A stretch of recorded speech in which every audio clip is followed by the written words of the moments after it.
महाप्रभु श्री तरिवंश चंद्रजू महाराज की, श्री सद्गुरुदेव भगवान की जय। रसघन मोहन मूर्ति ठाकुर श्री राधा वल्लभ लाल जू, अनंतानंद सखियों की प्राण सजीवन मूरी श्री लाडली जू एवं इन युगल स्वरूपों को हृदय में नित्य नवीन रूप से दुलार करने वाले श्री सद्गुरुदेव भगवान के श्री चरणों में दंडवत प्रणाम है। भगवान का प्रेम, भगवान के प्रति आसक्ति, ये इस जीवन का लाभ है। जो रति, जो आसक्ति हमारी संसार के प्रति है, जिन पारिवारिक जनों के विषय में सुनकर, जिन संसार के संबंधों के विषय में सुनकर हमारा हृदय आह्लादित होता है, ये मुड़ करके प्रभु के विषय में सुनकर, प्रभु के विषय में चिंतन करके, प्रभु की विषय की याद करके आह्लादित होने लगे, यही जीवन का लाभ है। हम प्रभु का स्मरण करें, प्रभु का ध्यान करें, प्रभु की वार्ता सुने, प्रभु के विषय में चर्चा सुने और इन सब में हमें हार्दिक प्रसन्नता होने लगे। हार्दिक प्रसन्नता का अर्थ होता है जैसे कि कोई विषयासक्त मनुष्य विषयों की चर्चा को सुनने में या कथन करने में आनंदित होता है। विषयों की चर्चा सुने या विषयों की चर्चा कथन करे, जैसा उसके हृदय में आह्लाद होता है, वह आह्लाद नरकगामी है, नरक पहुंचा देने वाला है। लेकिन जैसी आसक्ति के कारण वहाँ आह्लाद होता है, ऐसा ही आह्लाद प्रभु का स्मरण करने में आने लगे, रस आने लगे। और रसो वैसा, ये प्रभु जो हैं रस स्वरूप हैं। हमें अगर रस नहीं मिल रहा तो ये हमारी बहुत बड़ी चूक हो रही है हमसे, कि हमें ये समझ में नहीं आ रहा।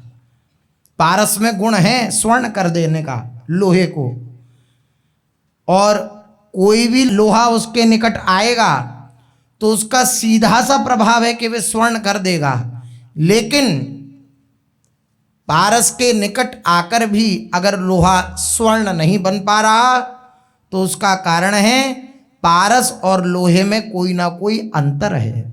क्या अंतर है? रुई से ढका हुआ पारस है या रुई से ढका हुआ लोहा है, जब तक वे रुई नहीं हटेगी या कोई कपड़ा अगर लगा रखा है वह नहीं हटेगा, तब तक है तो पारस। और वो पारस लोहे को स्वर्ण करने में सक्षम है, सामर्थ्यशाली है, लेकिन जब तक वो बीच का पर्दा नहीं हटेगा तब तक उसकी सामर्थ्य भी काम नहीं करेगी। इसलिए प्रभु रस स्वरूप हैं, प्रभु रस के ही स्वरूप हैं। जहां देखा जाए अधरम मधुरम बदनम मधुरम नयनम मधुरम हसितम मधुरम, जिधर से प्रभु की जो चेष्टा या जो क्रिया देखी जाए वे सब मधुर है। मधुराधिपति रखलम मधुरम, ऐसे प्रभु हैं। लेकिन ऐसे मधुराधिपति श्री ठाकुर जी महाराज भी अगर हमें मधुर नहीं लग रहे, ऐसे रस स्वरूप ठाकुर जी भी अगर हमें रस स्वरूप नहीं लग रहे, उनका रस अनुभव में नहीं आ रहा, तो इसका सीधा सा उत्तर है, अर्थ यही है कि हम में उनमें कहीं ना कहीं थोड़ा सा पर्दा लगा हुआ है। क्या पर्दा है? कपट का पर्दा। क्या पर्दा है? विषयों के प्रति आसक्ति जो हमारी है, प्रभु के प्रति आसक्ति नहीं हो रही है, ये पर्दा। जब कृपा होती है तब ये पर्दा हटता है। पर्दा फाड़े कपट के झपट लाडली लाल, प्रकट भये मन मानसर अद्भुत गौर मराल। ऐसे गौर श्यामल श्री युगल सरकार उसके हृदय में प्रकट हो जाते हैं, जिसके हृदय में कपट नहीं रहता। और उस कपट के पर्दे को कौन उखाड़ फेंकता है? प्रभु की कृपा ही उखाड़ फेंकती है। प्रभु की कृपा ही उसको आनंदित कर देती है। प्रभु की कृपा ही उस उपासक को निश्चिंत बेपरवाह कर देती है। दर्शने स्पर्शने वापि श्रवणे भाषणे पिवा यत्र द्रवत्यंतरंगम सस्नेह इति कथ्यते। प्रभु की लीला श्रवण करने में, प्रभु के विषय की चर्चा करने में, प्रभु के बारे में सुनने में अगर हृदय में गुदगुदी होने लगे, हृदय आह्लादित होने लगे, हृदय उत्साहित होने लगे, महापुरुषों के वाक्य हैं, जिनके देखने से, जिनके शरीर स्पर्श से, जिनके गुणों के श्रवण से, जिसके किसी प्रकार के भी भाषण करने से मन में एक प्रकार की गुदगुदी सी होने लगे, हृदय आप से आप ही पिघलने लगे, तो समझ लेना चाहिए कि उस हृदय में स्नेह का प्रादुर्भाव हो गया है, स्नेह का आविर्भाव हो गया है। स्नेह का आविर्भाव, प्रभु के प्रति प्रेम का आविर्भाव हमारे हृदय में हुआ है या नहीं, इसकी क्या पहचान है? प्रभु की लीला चरित्र श्रवण करने में, प्रभु के लीला चरित्र कथन करने में, प्रभु के नाम रूप लीला धाम के प्रति किसी भी वार्ता को सुनने में हमारे हृदय में उत्साह होने लगे। मान लो कोई राधा नाम बोले तो हमारा हृदय आह्लादित हो जाए।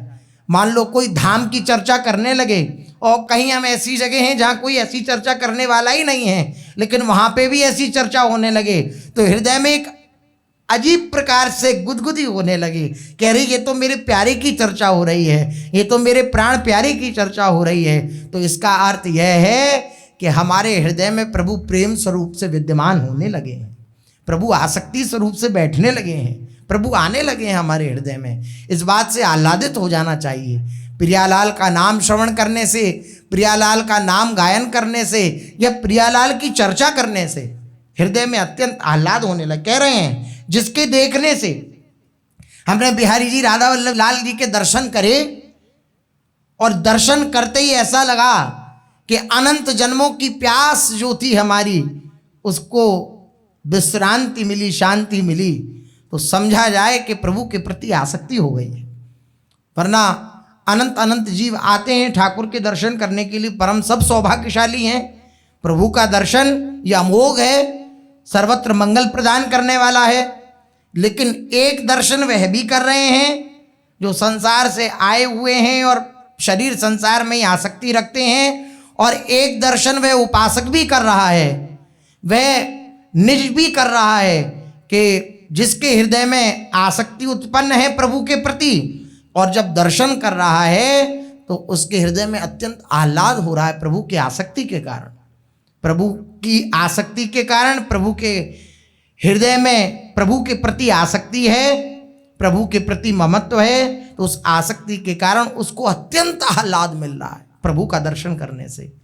तो जिसके देखने से, जिनका दर्शन करने से, जिसके शरीर स्पर्श से हमें श्री ठाकुर जी का निर्माल्य मिला, अर्थात उनके शरीर से स्पर्श की हुई सुगंधित माला, इत्र आदि, प्रसादी माला आदि जो भी कुछ मिला, अब उसको प्राप्त करके हृदय में अत्यंत आनंद हो, हृदय उत्साहित हो, तो समझा जाए कि हृदय में प्रभु के प्रति आसक्ति होती जा रही है।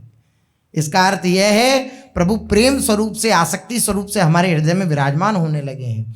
और ऐसा ना लगे, ऐसा लगे कि साधारण जैसे हाँ ठीक है, जैसे और माला देते हैं, और कुछ देखा है कुछ लोगों को ठाकुर की भी प्रसादी माला मिलती है तो या तो कह लीजिए ज्ञान ना होने के कारण, या प्रभु के चरणों में भाव ना होने के कारण उपेक्षा करते हैं प्रभु प्रसादी की भी।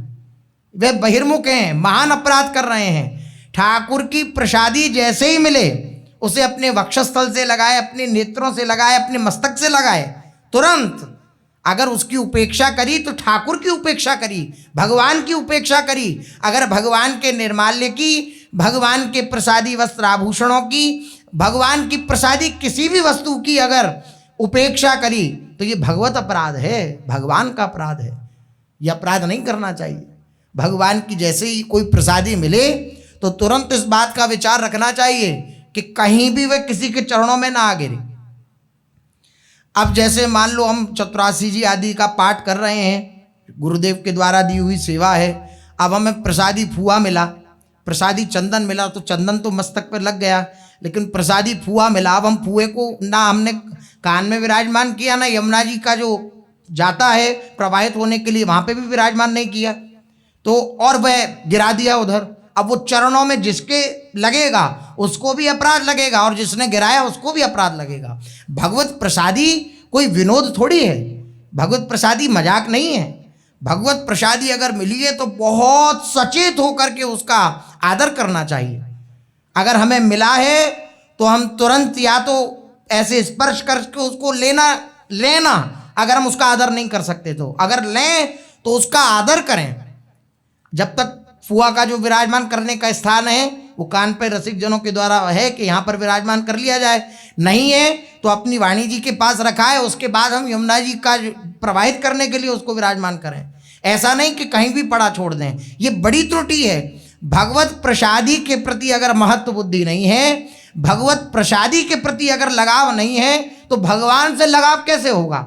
उद्धव जी महाराज कह रहे हैं कि जिस संसार की बेड़ियों को त्याग पाना बड़ा कठिन है, जिस संसार के माया बंधन को त्याग पाना कठिन है, उस संसार के बंधन को हम आपकी भगवत प्रसादी, आपकी प्रसादी माला, आपकी प्रसादी चंदन, आपका प्रसाद पा करके हम इस माया से तर जाते हैं आपके प्रसाद के कारण। इसलिए औरों को माया से भय होगा लेकिन हमें आपकी माया से भय नहीं है।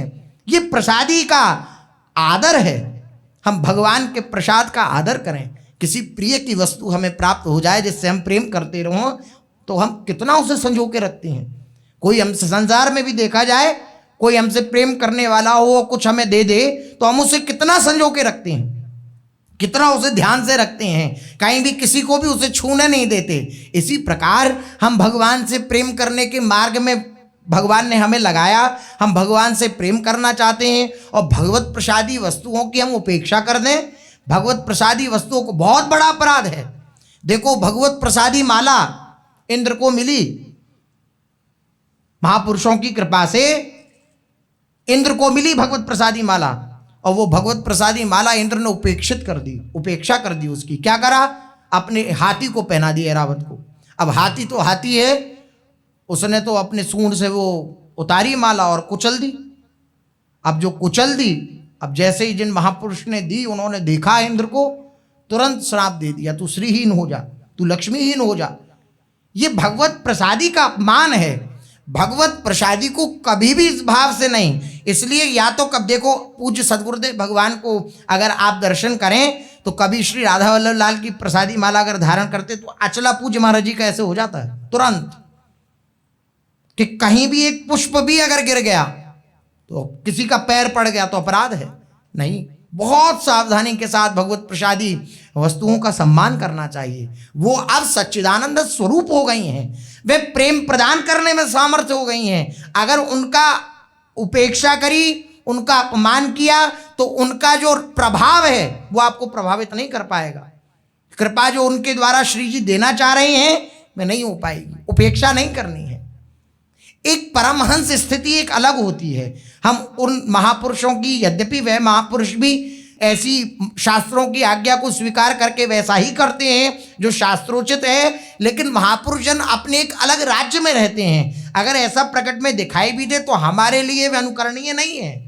हमारे लिए वह अनुकरणीय है जो उन्होंने कहा, भगवत प्रसादी से प्रेम अर्थात भगवान के प्रति आसक्ति। मेरे प्रिय का, मेरे प्रीतम का मुझे प्रसादी मिला है, आनंदित। कई बार पूज्य सदगुरुदेव भगवान को देखा है कि श्री जी की बरसाने की कभी कोई प्रसादी वस्तु आई या राधा वल्लभ लाल की तो हृदय में दर्शन किया है कई बार। और आज तक भी कभी जैसे जिनसे श्री सदगुरुदेव भगवान का प्रेम है, जैसे विश्वनाथ जी आदि का प्रसाद आया तो पूज्य सदगुरुदेव भगवान ने हाथ में लिया और टप टप आंसू बहने लगे, अश्रुओं का प्रवाह होने लगा। क्या कारण? उस प्रसाद के प्रति महत्व बुद्धि और ये बात की दृढ़ निष्ठा। इस प्रसाद के स्वरूप में स्वयं ठाकुर आए हैं, स्वयं ठाकुर आए हैं। पूज्य सदगुरुदेव भगवान के वचन हम किसी को नहीं देखते कि कौन लेकर के आया प्रसाद। हम ये देखते हैं कि सीधे श्री जी ने हमारे लिए भेजा, सीधे विश्वनाथ जी ने हमारे लिए भेजा, सीधे श्री राधा वल्लभ लाल ने हमारे लिए भेजा। कौन लाया, किस लिए लाया, किस कारण से लाया, नहीं, सीधे उन्होंने हमसे प्रेम करने के कारण हमारे लिए भेजा। वो हमसे कितना प्रेम करते हैं, ऐसा ये आसक्ति है। सच मानिए, अगर प्रियालाल से प्रेम होगा, प्रियालाल से आसक्ति होगी, तो प्रियालाल से संबंधित जितनी वस्तुएं हैं उन सब के प्रति भी आपकी गाढ़ आसक्ति हो जाएगी। प्रियालाल से संबंधित निज जन, प्रियालाल से संबंधित उनकी निज श्रीअंग की वस्तुएं, वे सब प्राण हो जाएंगी। जैसे प्रियालाल प्राण है, ऐसे उनसे संबंधित सारी वस्तुएं प्राण हो जाएंगी। क्यों? महापुरुषों का प्राण निज आश्रितजन हो जाते हैं। क्यों? क्योंकि वो प्रियालाल से संबंधित हैं, इसलिए उनके प्राण हो जाते हैं। इसलिए जिनके देखने से, जिनके शरीर स्पर्श से, शरीर से कोई भी स्पर्श की हुई वस्तु आई और उसको देख करके हमारे हृदय में आह्लाद उत्पन्न हुआ, तो समझिए कि हमारे हृदय में प्रियालाल की आसक्ति का प्रादुर्भाव हो रहा है, प्रियालाल की आसक्ति प्रकट हो रही है।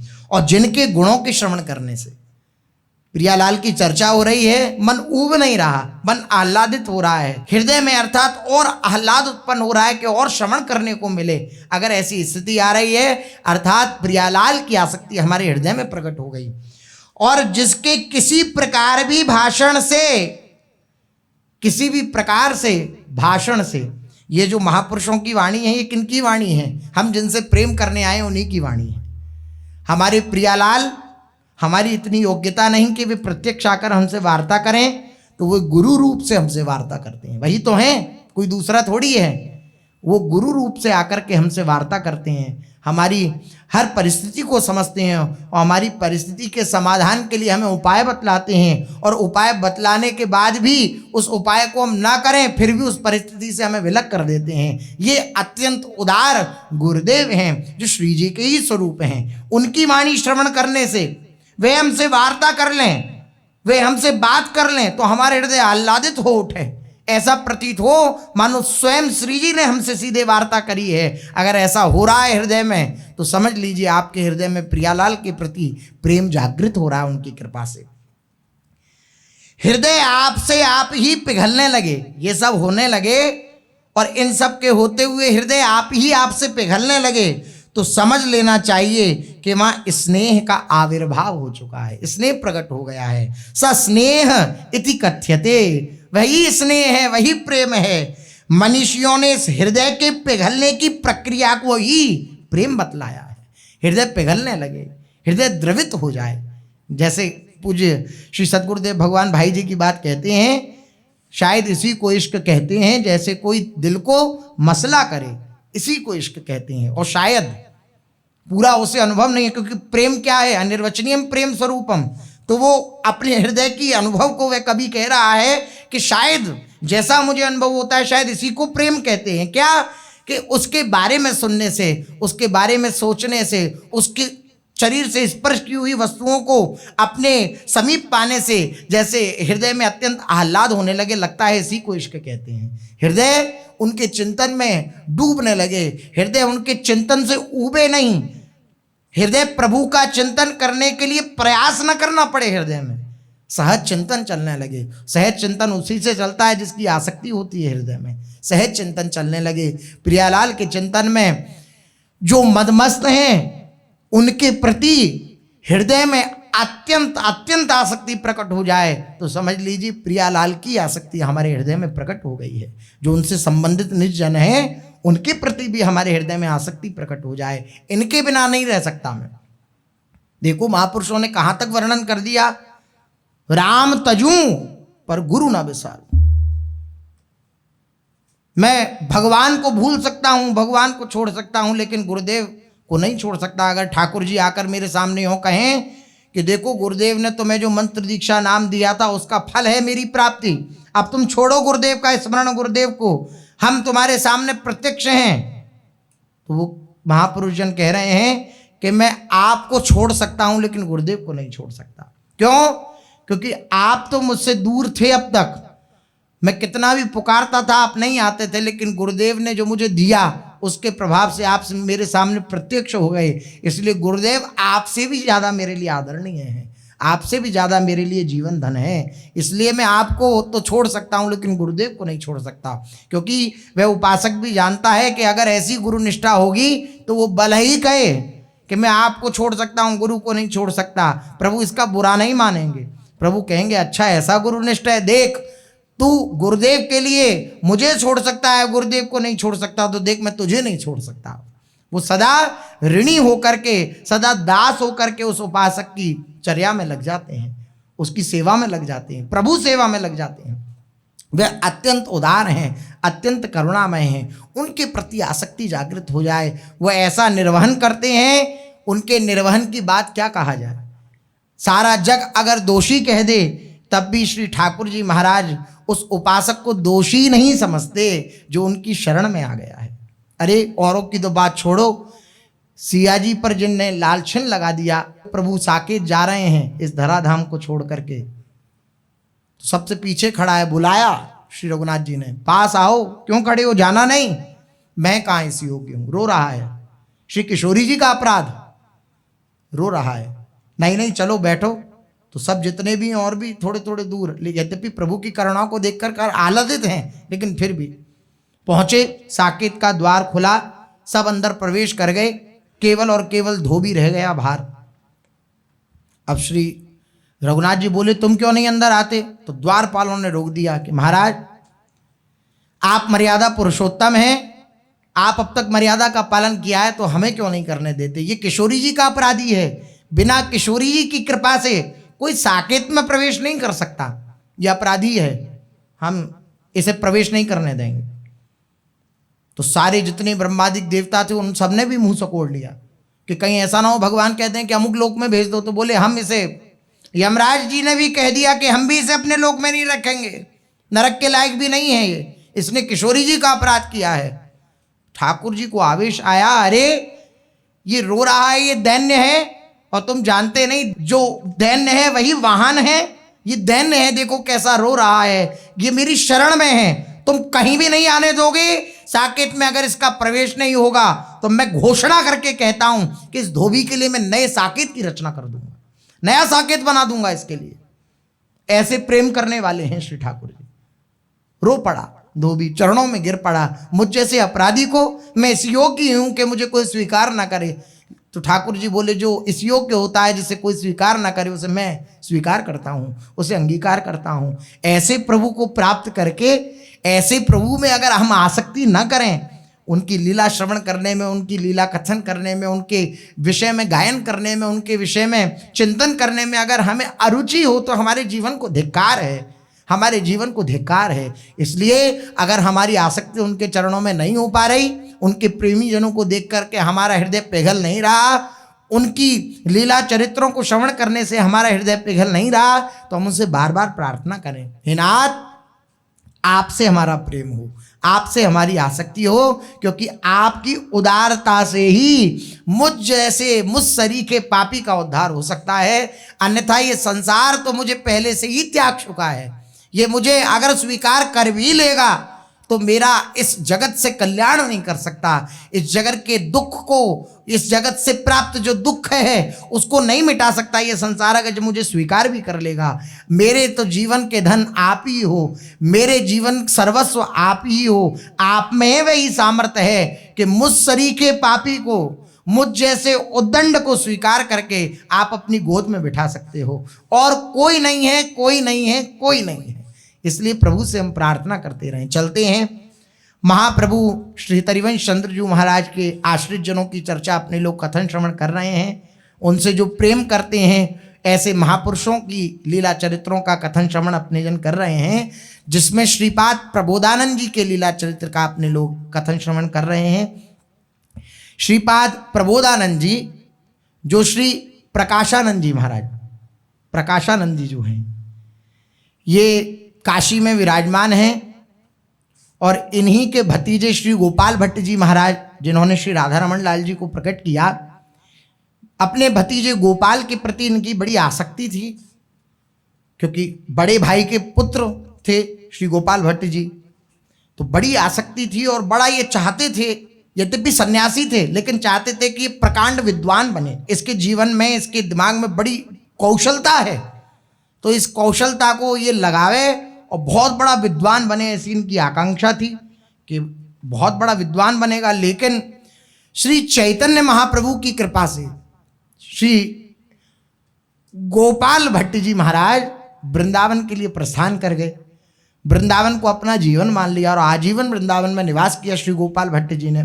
जब ये बात सुनी श्री प्रकाशानंद जी ने, उनके हृदय में बड़ा क्षोभ हुआ कि एक साधारण सन्यासी और उसने मेरे बालक को बहका दिया और ये सब उसे भगवान मानते हैं, ये सब उसे अवतारी मानते हैं, उसकी पूजा करते हैं, ये तो बड़ा क्या किया जाए। तो पत्र लिख करके, कटाक्ष स्वरूप पत्र लिख करके श्री महाप्रभु जी के पास नीलांचल में भेजा, जगन्नाथपुरी में। जगन्नाथपुरी में उस समय विराजमान थे श्री महाप्रभु जी, चैतन्य महाप्रभु जी। भेजा उस पत्र को श्री चैतन्य महाप्रभु के पास, श्लोक लिख करके भेजा। यत्रास्त्रे मणिकर्णिका मलहरी स्वदीर्घिका दीर्घिका, कल जिसका श्रवण किया आपने पूर्व में, जिसमें मोक्ष की महिमा का वर्णन किया गया, काशी की महिमा का वर्णन किया गया और भी महिमाओं का वर्णन किया गया। जब ये सुना तो श्री चैतन्य महाप्रभु ने उत्तर में सखे कह करके, मतलब अत्यंत आदर दे करके, सखा मतलब बिल्कुल एक आत्मीयता के साथ उत्तर में भेजा कि जिनके पसीने के जल से मणिकर्णिका की उत्पत्ति हुई है, भगवती भागीरथी जिनके चरण जल से उत्पन्न हुई हैं, स्वयं साक्षात काशीपति भगवान विश्वनाथ जिनके आदि अंग बने हुए हैं, और काशी नगरी में जिन प्रभु का तारक नाम ही जीवों को संसार सागर के तारने में समर्थ है, हे सखे, ऐसे मोक्षदायक श्री कृष्ण चरणों का तू भजन क्यों नहीं करता? अर्थात उन्हीं के चरणों का वंदन कर, चिंतन कर। इस श्लोक में भगवत भक्ति का उद्घोष किया गया, मुक्ति को भक्ति के सामने निम्न बताया। ऐसा श्री महाप्रभु जी ने उत्तर स्वरूप भेजा। अब जब सुना तो क्या चित्त की स्थिति हो, ये तो प्रभुदानंद सरस्वती पाद ही जानते हैं, श्री प्रकाशानंद जी के स्वरूप में जो अभी विद्यमान है। बड़े अच्छा, ऐसी बात। फिर उन्होंने सुना प्रकाशानंद जी ने कि सन्यासी के लिए नियम है कि दिन में बस एक बार ही पाना चाहिए, दिन में जो एक बार रूखा सूखा मिल जाए उसको ब्रह्मार्पणम, ब्रह्म को अर्पण करके और पाना चाहिए।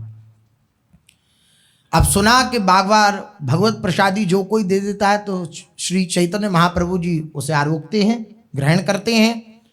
और उनके जो निजजन हैं, जितने भी नियम आदि हैं, ये सब साधकों के लिए हैं, महापुरुषों के लिए नहीं है। अब उनके जो निजजन हैं, उनके हृदय की आकांक्षा रहती है, क्योंकि वो तो जानते हैं ना कि स्वयं भगवान हैं। तो भगवान को जैसे अनेक अनेक प्रकार के व्यंजन बना करके और भाव से अर्पण करके संतुष्ट किया जाता है प्रभु को, ऐसे इनके हृदय में भी इच्छा कि अपने महाप्रभु जी को हम खूब अच्छे अच्छे व्यंजन पवाएं। अब महाप्रभु जी भी इनके भाव का आदर करके, क्योंकि भावग्राही जनार्दनम, भगवान को भाव पसंद है, तो उन भाव से सिक्त वस्तुओं को श्री चैतन्य महाप्रभु जी ग्रहण करते अपने निज जनों की। अब इन्हें सुनाई दिया क्या दिन में कई कई बार भोग आरोगते हैं चैतन्य महाप्रभु, तो इन्होंने भर्तृहरि जी का शतक का ये श्लोक लिख करके श्री महाप्रभु जी के पास भेजा। विश्वामित्र पराशर प्रभृतयो वाताम्बुपर्णाशनास् तेऽपि स्त्रीमुख पंकजं सुललितं दृष्ट्वैव मोहं गताः शालयन्यं सघृतं पयोदधियुतं भुञ्जन्ति ये मानवा स्तेषामिन्द्रिय निग्रहो यदि भवेद् विन्ध्यस्तरेत् सागरम् स्तेषाम् इंद्रिय निग्रहो यदि भवेत् विन्ध्यस्तरेत् सागरम्। भाव इसका श्लोक का, विश्वामित्र पराशर प्रवृत्ति ऋषि महर्षि सहस्त्रों वर्ष पर्यंत वायु भक्षण करके तथा सूखे पत्ते खाकर घोर तप करते हैं। विश्वामित्र पराशर प्रवृत्ति जो महर्षि हैं, इतने बड़े हैं, भगवत स्वरूपी हैं स्वयं, लेकिन वह भी सूखे पत्ते खाकर वायु का भक्षण करके और घोर तप करते हैं। इतने पर भी वे स्त्री के कमल रूपी मनोहर मुख को देखकर मोहित हो गए। पाराशर सुरेंद्र कल्प कामिनी मन फंद्या, श्री हितरिवंश चंद्रजू ने भी लिखा है स्फुटवाणी में। पाराशर सुरेंद्र कल्प कामिनी मन भंध्या। वे कह रहे हैं, प्रकाशानंद जी ने जो श्लोक लिखा, बोले इतने बड़े महापुरुष भी सूखे पत्ते खाते हैं, वायु का भक्षण करते हैं और तप परायण रहते हैं, सावधान रहते हैं, लेकिन वह भी स्त्री के कमल रूपी मुख को देख करके मोहित हो गए वह भी माया से। जब इतने इतने बड़े संयम करने वाले महर्षियों की यह दशा है, तो जो नित्य प्रति बढ़िया चावल दूध दही घृत तथा इनके बने हुए भांति भांति के पदार्थ खाता है, रोज खाता है, उनकी इंद्रियों को यदि वश में रहना संभव है तो विंध्याचल पर्वत का भी समुद्र के ऊपर तैरते रहना संभव हो सकता है। जैसे विंध्याचल पर्वत समुद्र में नहीं तैर सकता, डूब जाएगा, इसी प्रकार अगर ऐसे ऐसे कोई भोजन करेगा तो वो अपनी इंद्रियों को बस में नहीं कर पाएगा, वे अपनी इंद्रियों को कंट्रोल में नहीं रख पाएगा। अर्थात कटाक्ष स्वरूप भेजा महाप्रभु जी को। क्या आप दिन भर जो है पाते हैं बढ़िया बढ़िया भोग पदार्थ, तो आपको हमें संशय है, लेकिन यही माया की चाल होती है। भगवान स्वयं प्रत्यक्ष भी आ जाएं तब भी ये माया प्रत्यक्ष प्रभु को नहीं देखने देती है, नहीं निहारने देती है, नहीं अनुभव में लाने देती है कि प्रभु हैं, ऐसा अनुभव में नहीं आने देती है। ये माया की चाल है। ये जो नियम है ये साधारण साधक के लिए हैं, और महापुरुषों की वाणी है तो सर्वथा अकाट्य ही है, लेकिन ये साधकों के प्रति जो वाणी कही गई है वे वाणी हम सिद्ध महापुरुषों के प्रति लगावें तो बात नहीं बनेगी। श्री उड़िया बाबा जी के विषय में पूज्य सदगुरुदेव भगवान बतलाते हैं कि एक कवल अन्न पाते थे, 24 घंटे में बस एक बार एक कवल अन्न, लेकिन जब सिद्धावस्था को प्राप्त हुए तो 70 घरों में भिक्षा करी। तो क्या उन महापुरुषों की समानता कोई साधक कर सकता है भला? या साधकों की रहनी जो है हम महापुरुषों में लगावें, तो ये हमारी मूर्खता है, ये हमारी बुद्धि की न्यूनता है। महापुरुष और स्वयं प्रभु हो, श्री ठाकुर जी श्री युगल स्वरूपी साक्षात श्री चैतन्य महाप्रभु जी के रूप में प्रकट हुए हैं, उनके लिए ऐसी वार्ता। अरे वे साक्षात प्रभु हैं, सारे विश्व को पचाने की सामर्थ्य रखते हैं, ये तो साधारण वस्तुएं हैं। और फिर प्रभु तो भाव को केवल अंगीकार करते हैं, भाव को स्वीकार करते हैं, पदार्थ को स्वीकार नहीं करते, भाव को स्वीकार करते हैं। लेकिन ये कौन जाने, अब यही महापुरुष जन जब कृपा करेंगे तब जाकर के ये अनुभव में आएगा। सोई जाने जे देव जनाई, जिनको महापुरुष जन या प्रभु जना देते हैं कि हम ये हैं, वही जान सकता है, उन्हें अन्यथा कोई नहीं जान सकता।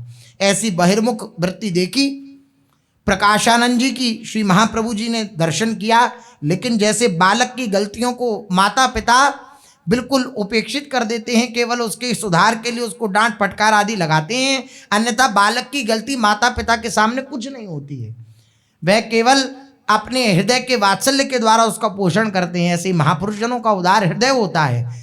बालक जैसी चेष्टा देखते हैं, जो विरोधी भाव करने वाले होते हैं उनके प्रति ये सोचते हैं कि बालक हैं, बुद्धि जो है इनकी बालक बुद्धि है, इसलिए ऐसा हमें जान नहीं पा रहे हैं, तो वो कृपा करते हैं और अपने आप को जना देते हैं।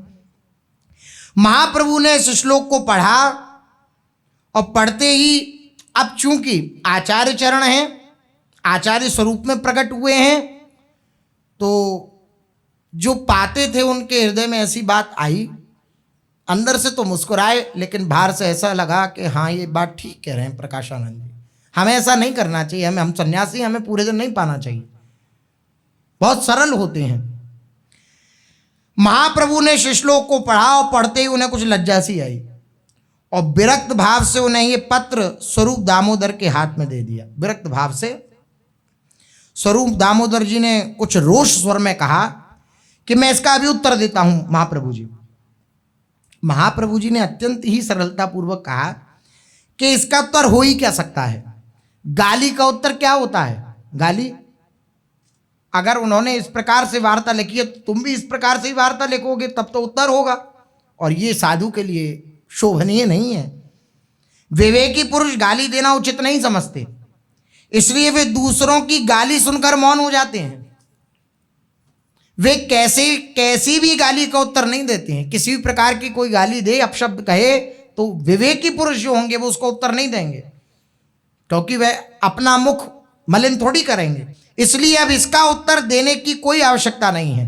बात ठीक है, इंद्रियां बड़ी बलवान होती हैं, वे विद्वानों को भी अपनी ओर खींच लेती हैं, बात भी ठीक है, महाप्रभु जी ने ऐसा कह दिया।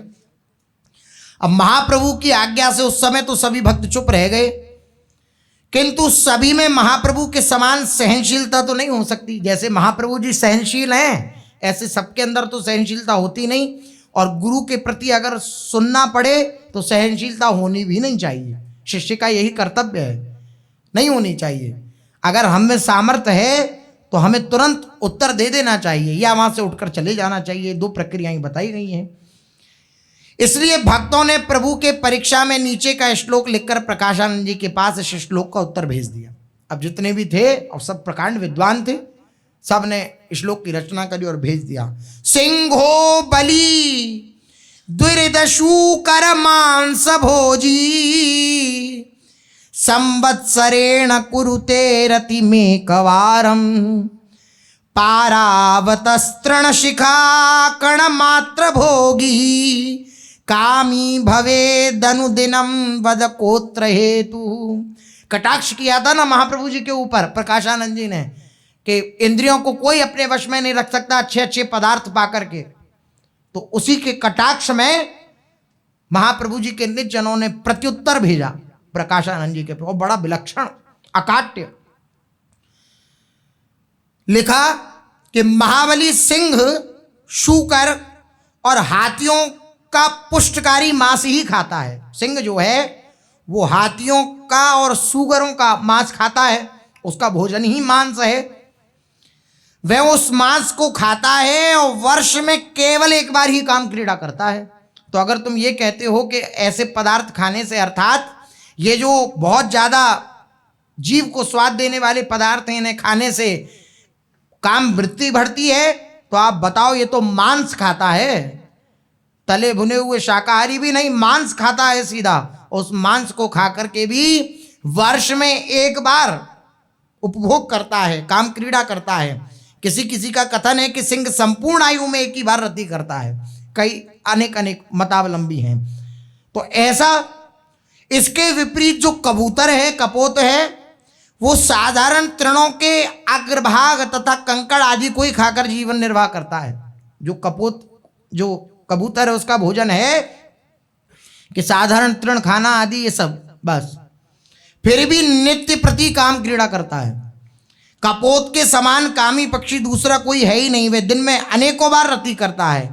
यदि भोजन के ही ऊपर कामी होना और ना होना अवलंबित होता तो बताओ इस वैषम्य का क्या कारण है, इसका क्या कारण है? पता नहीं इस श्लोक का श्रीपाद प्रकाशानंद जी पर क्या असर हुआ, किंतु इसके बाद फिर पत्र व्यवहार बंद हो गया। कोई पत्र नहीं भेजा फिर प्रकाशानंद जी ने। सार्वभौम भट्टाचार्य ने महाप्रभु से आज्ञा मांगी कि हमें काशी जाने की आप आज्ञा दीजिए, हम आप प्रकाशानंद जी को शास्त्रार्थ में पराजित करके उन्हें भक्ति तत्व समझा के आवेंगे, आप आज्ञा करिए। हम महाप्रभु को शास्त्रार्थ और जय पराजय ये सांसारिक प्रतिष्ठा के कार्य पसंद नहीं थे। महाप्रभु जी को ये सब पसंद नहीं था कि आप किसी का प्रत्युत्तर आदि करो, उसको नीचा दिखाओ। सब में मेरे प्रभु विराजमान है, किसको नीचा दिखाना? भगवत भक्त किसे पराजित करे? भगवत भक्त तो स्वयं अपने को पराजित समझता है, सबके आगे तृण से भी नीच समझता है अपने आप को। तो उसके हृदय में भाव कैसे आए कि हम किसी को पराजित करें? अगर किसी को अपने वाक चातुरी के द्वारा परास्त करने की हृदय में अत्यंत उत्साह हो रहा है तो अर्थात भक्ति हृदय में प्रकट नहीं हुई, भक्ति का लेश भी भक्त हृदय नहीं हुआ आपका। अगर आपके हृदय में किसी को अपनी वाक चातुरी के द्वारा परास्त करने की चेष्टा उत्पन्न हो रही है तो ये भक्त का जीवन है। क्या भक्त किसी को पराजित नहीं करना चाहता, वे सबसे पराजित होना चाहता। हारे तो हरिजन भला, जीतन दो संसार। सभी तो उसके इष्टदेव स्वरूप हैं तो किसको पराजित करे? इसलिए सभी को प्रभु स्वरूप ही वे देखता है। श्री राम मैं सब जग जानी करऊ प्रणाम जोर जुग पानी। दोनों हाथों को जोड़ करके अपने प्रभु स्वरूप ही वे सबका दर्शन करता है, प्रभु स्वरूप ही देखता है। किंतु सार्वभौम भट्टाचार्य कैसे भी भक्त सही, उन्हें अपने शास्त्र का कुछ ना कुछ थोड़ा तो रहता है कहीं ना कहीं। किनका? महाप्रभु जी की इच्छा नहीं थी, फिर भी वह गए कि मैं विद्वान हूं, उसको परास्त कर सकता हूं प्रकाशानंद जी को। आप भक्तों के सामने में दबा रहता था और अभिमानियों के सामने प्रस्फुटित हो जाता, जो अहंकार था ज्ञान का। महाप्रभु के मना करने पर भी उन्होंने काशी जाने के लिए प्रभु से आग्रह किया कि मुझे जाने दीजिए, आप मुझे जाने दीजिए। महाप्रभु ने उनकी उत्कट इच्छा देख करके कि अच्छा, इनकी ज्यादा ही हृदय में इच्छा है कि ये अपने ज्ञान के द्वारा प्रकाशानंद जी को परास्त करना चाहते हैं, तो चले जाएं। लेकिन महाप्रभु जी इस रहस्य को जानते थे, प्रकाशानंद जी ज्ञान से परास्त नहीं होंगे, प्रकाशानंद जी प्रेम से परास्त होंगे। महाप्रभु जानते हैं किसको कौन सी औषधि देनी है, वैद्य बहुत अच्छी तरह जानता है। लेकिन कोई न माने वैद्य की बात को, कोई अब रिश्तेदार चला जाए पड़ोस का, बोले आप ये खाने के लिए मना कर रहे हो लेकिन हम तो देंगे देंगे, तो वैद्य यही कहेगा हाँ भैया दे लो, फिर जो इसका परिणाम निकले तो भुगतना। मने करी महाप्रभु जी ने, फिर भी लेकिन आज्ञा बार बार मांगकर ये काशी गए। किंतु वहां जैसे गए थे वैसे के वैसे अपना मुंह लटकाए हुए वापस आ गए, नहीं परास्त कर पाए प्रकाशानंद जी को। महामहिम प्रकाशानंद जी को शास्त्रार्थ में पराजित ही कर सके और ना उन्हें ज्ञानी से भक्ति ही बना सके, ना भक्ति उन्हें बना सके, ना उन्हें परास्त ही कर सके। सार्वभौम भट्टाचार्य, इनका अभिमान धूल दूसरित हुआ। इससे वे कुछ लज्जित भी हुए और महाप्रभु के सामने आने के संकोच करने लगे, महाप्रभु जी के सामने आने के लिए। तब महाप्रभु स्वयं उनके पास जाकर मिले और उन्हें सांत्वना देते हुए कहने लगे कि आपका कार्य बड़ा ही स्तुत्य है, स्तुति करने योग्य है। आप गए, आपने उनका सामने वार्तालाप करी, बड़ी आपकी ये बात जो है बड़ी स्तुति करने योग्य है। भक्ति विहीन जीवों को भक्ति मार्ग में लाने की इच्छा किसी भाग्यशाली महापुरुष के ही हृदय में होती है। महाप्रभु जी ने देखा ना कि ये संकोच कर रहे हैं, तो उनके संकोच को मिटाने के लिए श्री महाप्रभु जी बोले कि जो भक्तिहीन हैं, जिनके हृदय में भक्ति नहीं है, उनके हृदय में भक्ति प्रकट हो जाए, ऐसा संकल्प किसी महापुरुष के हृदय में ही आता है। तो आप महापुरुष हैं, आपके हृदय में ये भावना आई कि वे भक्त बन जाए, तो आपका कार्य स्तुत्य है। महाप्रभु के इन सांत्वनापूर्ण वाक्यों से सार्वभौम की लज्जा कुछ कम हुई और इस घटना के अनंतर उनका प्रेम महाप्रभु के चरणों में और अधिक बढ़ गया। अब कुछ दिन पश्चात महाप्रभु श्री चैतन्य जी तीर्थ यात्रा करते हुए, तीर्थ भ्रमण करते हुए काशी पहुंचे, जिनसे पत्र व्यवहार श्री प्रकाशानंद जी का हुआ था। अब जब उन्होंने सुना कि वही युवक सन्यासी यहाँ काशी आए हुए हैं जिनसे मेरा पत्र व्यवहार हुआ, प्रकाशानंद जी ने जब ये सुना कि वे काशी आए हुए हैं, तब वे किसी प्रकार प्रभु से भेंट करने की बात सोचने लगे कि आप भेंट कैसे हो। प्रकाशानंद जी काशी के प्रतिष्ठित पंडित और सम्माननीय सन्यासी थे। ये वहां के मठधारी सन्यासियों में सर्वश्रेष्ठ सन्यासी समझे जाते थे। 10,000 शिष्य कहे जाते हैं श्री प्रभुदानंद जी के। 10,000 आत्मबोध संपन्न शिष्य थे श्री प्रभुदानंद जी, ऐसे दिव्य महापुरुष थे। तो बड़ी सब में ख्याति थी और जितने भी मठधारी सन्यासी थे उन सन्यासियों में सबसे श्रेष्ठ श्री प्रकाशानंद जी। ये किसी अनजान सन्यासी के पास मिलने कैसे जाते?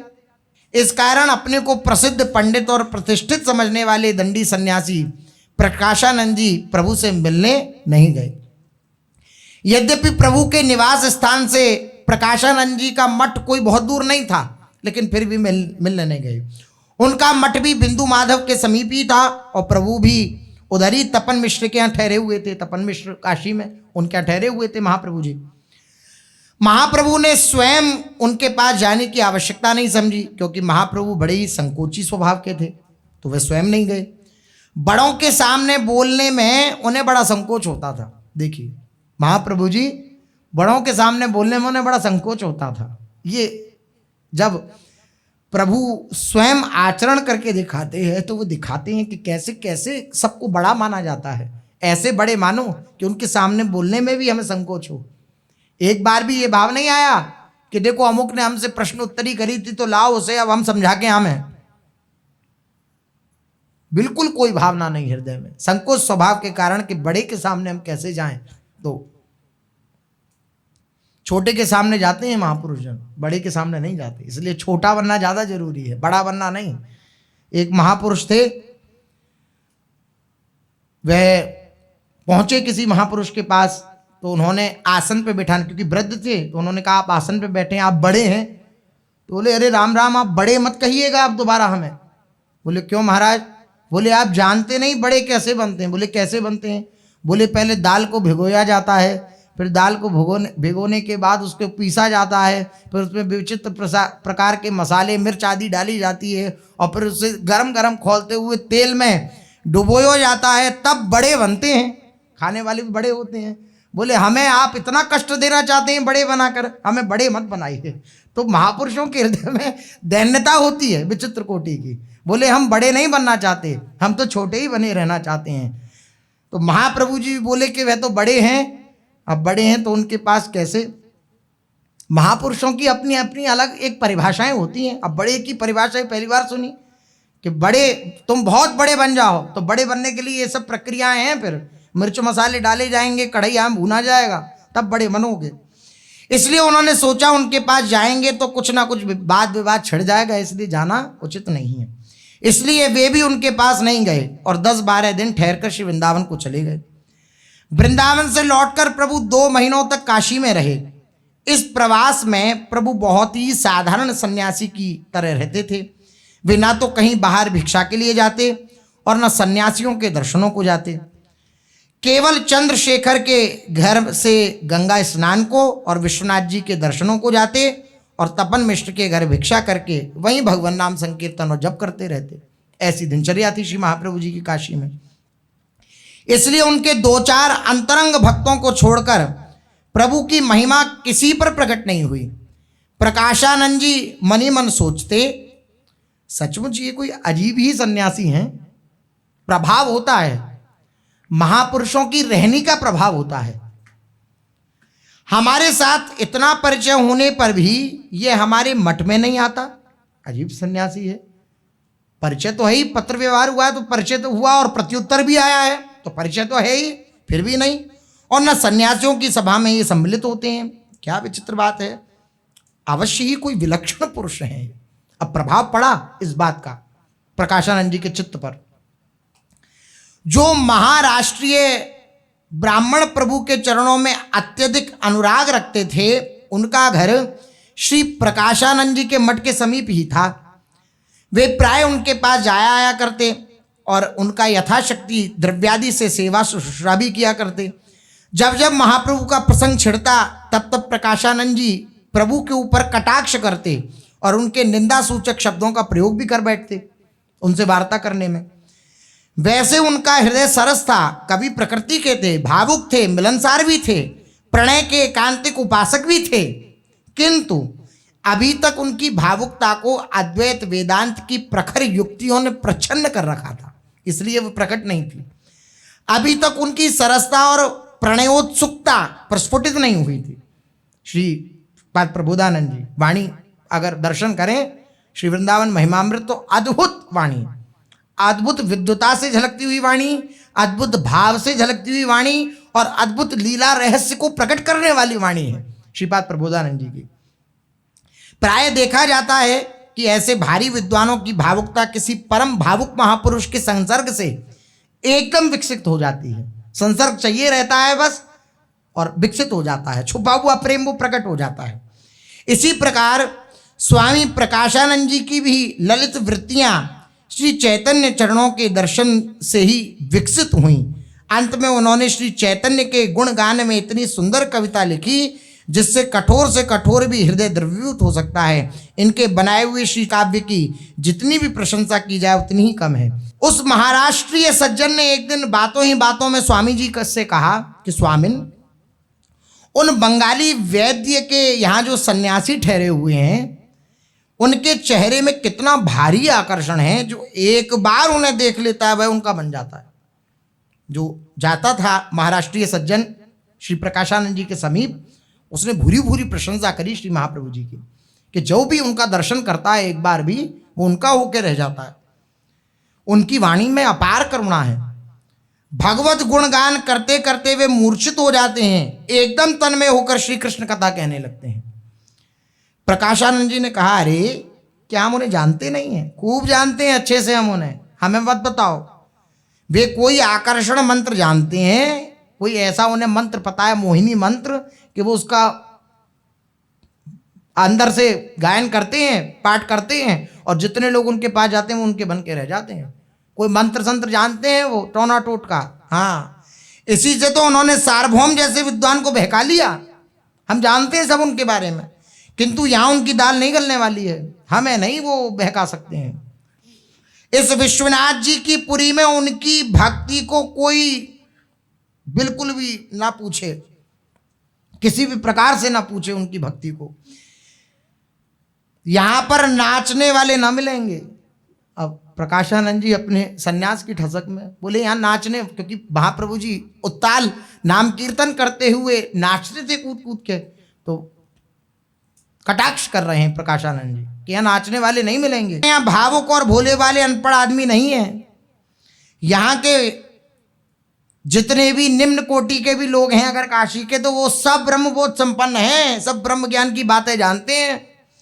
इस बात के सुनने से उन महाराष्ट्रीय सज्जन को बड़ा दुख हुआ। वे सोचने लगे कि इतने भारी विद्वान और त्यागी पुरुषों के हृदय में भी डाहा की अग्नि इतनी प्रबल होती है। वो महाराष्ट्रीय सज्जन जो थे वो प्रकाशानंद जी से कुछ कह तो ना सके, लेकिन हृदय में सोचने लगे कि इतने भारी विद्वान और इतने त्यागी पुरुष, सन्यासियों के भी गुरु माने जाते हैं ये प्रकाशानंद जी, और उनके हृदय में भी डाह की अग्नि ये क्यों हो जाती है? बड़े बड़ों के हृदय में हो जाती है। इतने ज्ञानी होने पर भी लोग दूसरों की प्रशंसा नहीं सुन सकते, ये कैसा ज्ञान? सचमुच प्रतिष्ठा की इच्छा बड़ी ही प्रबल होती है। प्रतिष्ठा की जो इच्छा होती है ये बड़ी प्रबल होती है। ये प्रतिष्ठा की जो इच्छा है ये हर किसी को नीचा गिराने की सोचती है, अपने को सबसे ऊंचा बनाने की सोचती है। प्रतिष्ठा की इच्छा, महान पंडित से भी पंडित भी अपनी प्रतिष्ठा स्थापन करने के निमित्त दूसरों की निंदा करने में संकोच नहीं करते। महान बुद्धिमान से बुद्धिमान भी, पंडित से पंडित भी, जो अपने को बहुत बड़े विद्वत जानते हैं कि हम बहुत बड़े विद्वान हैं, वह भी दूसरों की निंदा करने में संकोच नहीं करते ताकि उसकी प्रतिष्ठा दब सके। अपनी प्रतिष्ठा बढ़ाने के लिए विद्वान से विद्वान पुरुष की ऐसी स्थिति हो जाती है। लोकैष्णा कितनी प्रबल है।